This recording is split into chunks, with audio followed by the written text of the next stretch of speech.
Work from ஆஃபீஸ்லேருந்து work from ஹோம்னு வந்து இப்போ ஒர்க் ஃப்ரம் எனிவேர்னு வந்துருச்சு. இதனால் பெனிஃபிட் ஆகிற ஃபஸ்ட்டு பிஸ்னஸ் ஹோம் ஸ்டே தான்.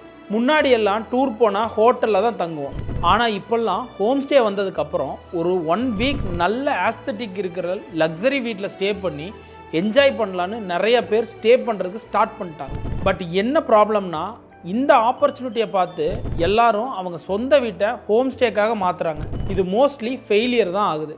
ஏன்னா டைரெக்டாக ஹோம் ஸ்டே பண்ணுறதுல ஒரு பெரிய ரிஸ்க் இருக்குது. ஒரு தப்பான ஆள் உள்ளே வந்து ப்ராப்ளம் பண்ணால் அதோட மொத்த ரெஸ்பான்சிபிலிட்டியும் உங்கள் தலையில் தான் விழும். உங்கள் ப்ராப்பர்ட்டியை லிஸ்ட் பண்ணுற கம்பெனியும் அதுக்கான ரெஸ்பான்சிபிலிட்டி எடுத்துக்காது. இதில் ஒரு சின்ன பேட் ரிவ்யூ வந்தால் கூட உங்கள் இன்கம் மொத்தமாக ஸ்டாப் ஆக வாய்ப்பு இருக்குது. இதுவே ஒரு ரெஸ்பான்சிபிளான மேனேஜ்மெண்ட் கம்பெனிக்கிட்ட உங்கள் ப்ராப்பர்ட்டியை கொடுத்தா உங்களுக்கு எந்த ப்ராப்ளமும் இல்லாமல் உங்கள் ப்ராப்பர்ட்டியை ஒரு மணி மேக்கிங் மிஷினாக மாற்ற முடியும்.